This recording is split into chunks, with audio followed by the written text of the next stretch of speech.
बिस्मिल्लाहिर्रहमानिर्रहीम। अस्सलाम वालेकुम वरहमतुल्लाहि वबरकातुहू। अज़ीज़ सामीन, आज हम बात करेंगे कि कैसे सुबह के सिर्फ 10 मिनट आपकी ज़िंदगी और किस्मत बदल सकते हैं। हर इंसान की ज़िंदगी में कामयाबी और सुकून की ख्वाहिश होती है, लेकिन अक्सर हम अपने दिन का आगाज़ जल्दबाजी और परेशानी में करते हैं। कुरान मजीद और हदीस मुबारका से भी हमें बताया गया है कि सुबह का वक्त बहुत कीमती है, क्योंकि इस वक्त बंदा अल्लाह से करीब होता है और जो कुछ वो उस वक्त करता है उसका असर पूरे दिन पर पड़ता है। सबसे पहले दिन का आगाज़ अल्लाह के ज़िक्र से करें। सुबह के वक्त थोड़े से अल्फाज में ही सही, लेकिन अल्लाह ताला का शुक्र अदा करें, नीयत साफ़ करें और दुआ करें। जैसा कि हजूर सल्लल्लाहु अलैहि वसल्लम ने फरमाया, जो शख्स सुबह और शाम अल्लाह का जिक्र करता है, अल्लाह इसके दिन को बरकत देता है। दूसरी चीज़ है नमाज की अहमियत को समझना। सुबह की नमाज जो कि अक्सर ही कज़ा हो जाती है या नहीं पढ़ी जाती, फजर की अदायगी आपके दिल को सुकून देती है और आपकी रूह को ताजगी बख्शती है। फजर की नमाज के थोड़ी देर बाद कुरान मजीद पढ़ें, चाहे 1 सफ़ा या 2 सफ़े। ये आपकी हदायत और नुसरत का ज़रिया बनता है।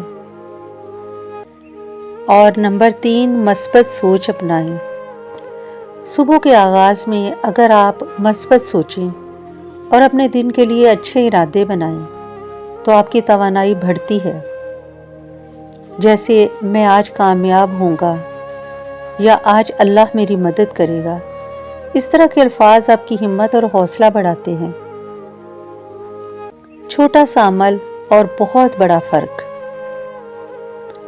सुबह के आगाज़, सुबह की रोशनी में ये काम करके आप अपनी ज़िंदगी में खुशहाली ला सकते हैं। अल्लाह ताला की तारीफ़ करें, यानी तस्बीह मलाइका पढ़ें, जिससे अल्लाह सुब्हान ताला बहुत खुश होता है। रोज़ाना के लिए अच्छे अच्छे इरादे बनाएं कि सारा दिन हम अच्छे काम करेंगे। खुद के लिए दुआ करें और दूसरों के लिए भी दुआ करें। अल्लाह ताला फरमाते हैं, बेशक सुबह और रात के कुछ घंटे यानी कुछ हिस्से में बहुत बरकत है। कुरान मजीद की ये आयत हमें बताती है कि सुबह के वक्त की चंद मिनट की मेहनत बड़ी कामयाबियों का दरवाज़ा खोल सकती है। तो आज से हम और आप मिलकर कोशिश करें कि सुबह के सिर्फ 10-15 मिनट अपने रब के ज़िक्र, नमाज और मस्बत सोच के लिए निकालें। यकीन करें, ये छोटे छोटे लम्हात आपकी ज़िंदगी, आपकी किस्मत बदल देंगे